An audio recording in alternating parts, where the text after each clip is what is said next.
මෙන්න මේ තුන තමයි අද කම්පෙයාර් කරලා බලන්න ආවේ.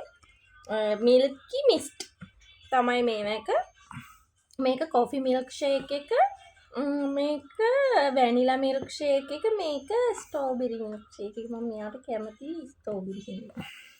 ගාන රුපියල් 290යි. මිලිලීටර් 240ක් තියෙනවා. මේ තුනම වැඩි සීනි හොඳේ. වැඩි සීනි ඒවා. අපි පටන් ගමු කොෆි එකකින්. රහ එක අන්තිමට වුණා මම කැමති එක. එන්න මෙහෙම ලස්සනට කඩත හැකියාව. මේ ඔය එකක් තමයි තියෙන්නේ.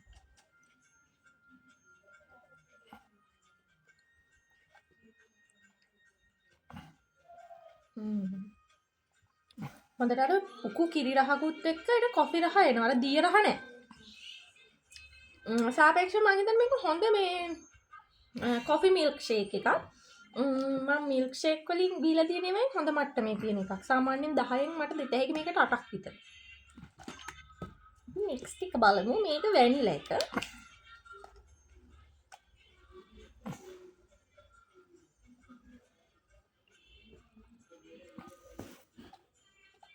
මේකේ අර කොෆිත් එක්ක එන නිසා වෙන්නද සීනි රහ දැනෙනවා අඩුයි.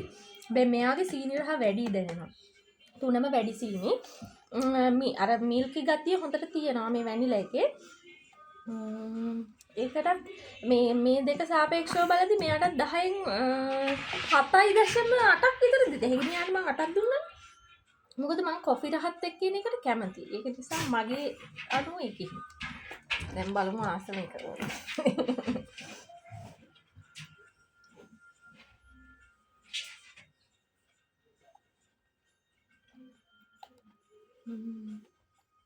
මම ඒ රහට සීනි වැඩි. මේකේ වැඩිපුර සීනි දැනනවා මේ දෙකෙන් මෙහාට සාපේක්ෂව. ස්ට්‍රෝබෙරි වලට කැමති නිසා මම මෙයාගේ පැත්තට අදිනවා. ඒ හින්දා 10න් 8.5 දෙත හැකි. අර හොඳ උකුරහට තියෙනවා මේකේ. හැබැයි ඉතින් මෙහෙමයි මේවා ෆ්‍රෙෂ් මිල්ක් කියලා තිබ්බට ඉතින් ෆ්‍රෙෂ් මිල්ක්ම වෙන්න විදියකුත් නැතුව ඇති. ඉතින් කොහොමෙන් හරි මේ ඔන්න ඔහොම තමයි වෙදේ යන්නේ. ඉතින් ඕගොල්ලෝ try කරලා බලන්න. මේක 290ක් වෙනවා. කීයසකින් ගත්තේ? ගිහින් එන්න.